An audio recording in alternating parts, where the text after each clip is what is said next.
Well, hi, I'm Paul Renner, and I'm a Republican candidate for the State House, District 15. I'd like to spend a couple minutes to tell you why I'm running for office, a question that I think every candidate ought to answer.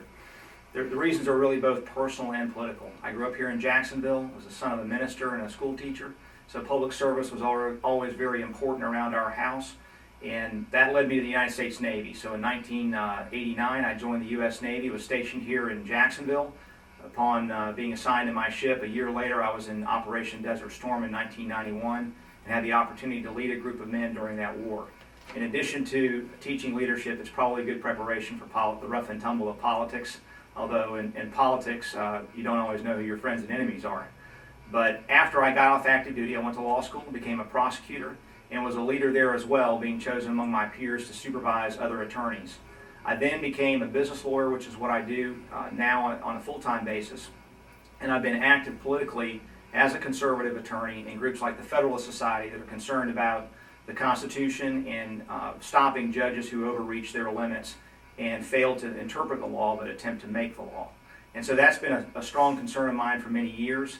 And that's one of the reasons I'm running, but the other is political. I remember in 2010, I was mobilized to serve in Afghanistan, where I served for a year. I came back on the plane. It's a very, very long flight back, and you've got a lot of time to think. And the things that matter most in our lives, our family, our friends, our church, our community, we're still here and still the same. And those are really the bedrock of our self-government. But at the national level, we had dysfunction. We had a president who was disregarding laws he didn't like, trying to enact laws without constitutional authority, and in general disregarding the rule of law. That is why I'm running, because I'm deeply concerned about the direction of the country, and frankly, like many people, I'm tired of being disappointed.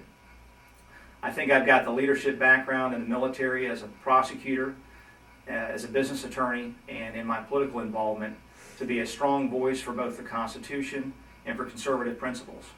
When you look at the difference between the federal government and what we've done here at the state level, it is a true contrast in choice of direction. At the state level, we have job growth ahead of the nation. We have $1 billion surplus in the state budget by choosing to trust free people and free markets. And I just think that it's important for us to return to those foundational principles that made us the strongest, freest, most prosperous country on earth.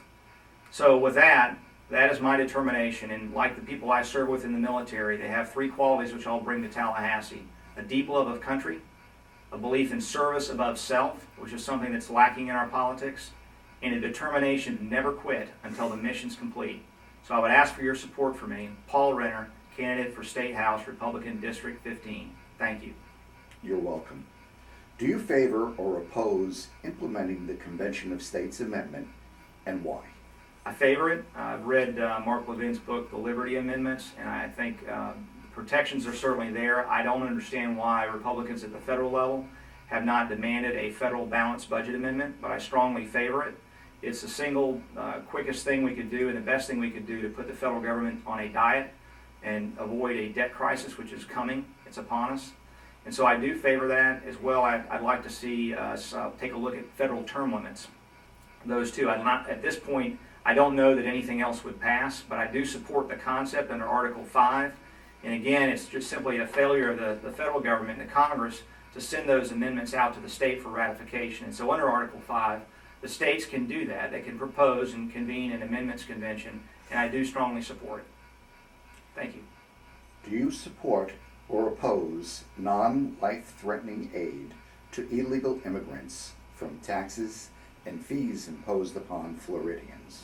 And as I understand that question, it's really a question about incentives. And I think I would say to you that the problem that we have with immigration today is the difference between our welfare state today and what existed throughout the course of our history. This is a nation of immigrants. They've contributed greatly. Everybody in this room is an immigrant at some point. But what the country promised at that point was largely one thing, and that's opportunity, which meant a lot of hard work and a lot of struggle. But we've seen time and time again that when faced with adversity, human beings rise to the occasion, rise to the challenge, and excel. So some of us, our most successful Americans, have been immigrants. Today, we have a giant welfare state, and my concern is that we not create incentives for illegal immigration. So what I would do at the state level, and certainly needs to happen even more at the federal level, is remove the incentives for people to come to this country illegally. And so that I think answers your question, and I think it really is a question of incentives. We still want good people coming here. We don't want people coming here to take from the welfare state for the taxpayers. The right to life issue is being fought in state legislatures across the country. What is your position? Well, I'm strongly pro-life. I think that the way we treat the most vulnerable in our society, including the unborn, is a mark of our character. And I believe that our rights come from our Creator, as the Declaration says. We're endowed by our Creator with unalienable rights, life, liberty, and the pursuit of happiness, and it begins with life. And so I think if you believe that our rights derive naturally and not given to us by the government, you have to start there. And all those other rights flow from that. Where do you stand on the Common Core curriculum and the issue of data mining over 400 elements on our children with our loss of privacy on this data? I'm very strongly opposed to data mining. I don't see any good faith reason to collect that information for educational purposes. And so I'm opposed to it. With respect to Common Core, and you mentioned, I believe you asked a question about the curriculum. I'm concerned about a federal curriculum, a nationalized curriculum. I can't do this from the State House, but if I had a magic wand, I would like to see the abolishment of the Federal Department of Education.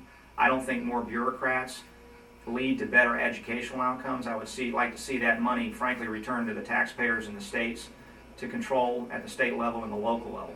I believe that education is a responsibility of parents, and it's parents that should choose the education that's best for their children, not the government. And I'm very concerned that the direction we're going, and certainly the president that we have now is seeking to do that across all areas, whether it's healthcare or energy, and this is something that is a deep concern to me.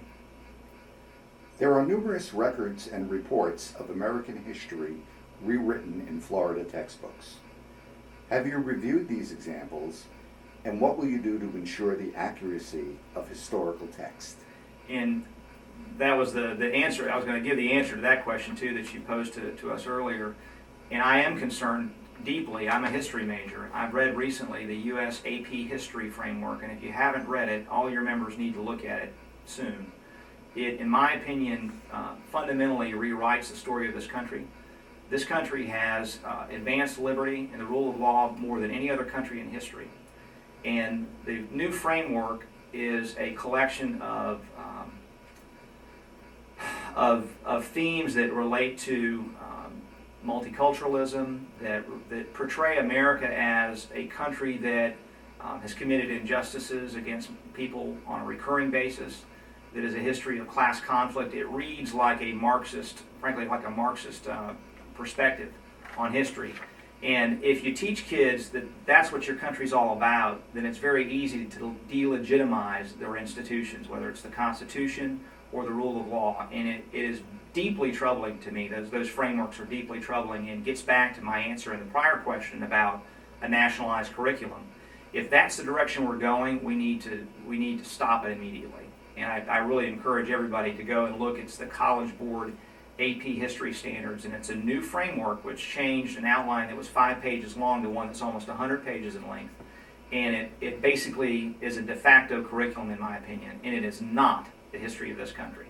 It's something very different. I have to tell you, if that's what our students are taught, in 20 years we won't recognize the country. Thank you. Do you have any closing statements? I do.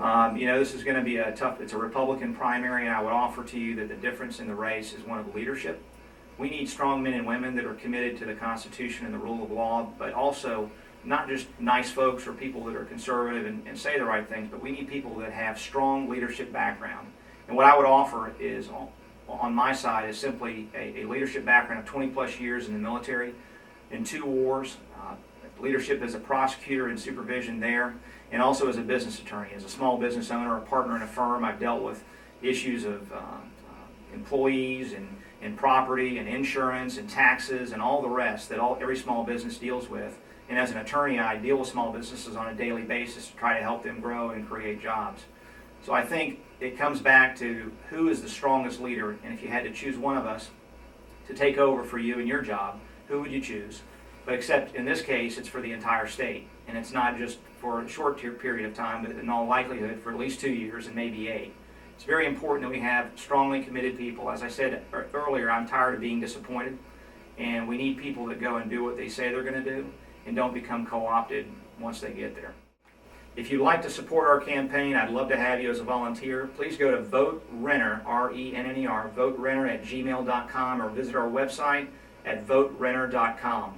Again, I'm Paul Renner, and I hope to have your support on the August 26th election. Thank you.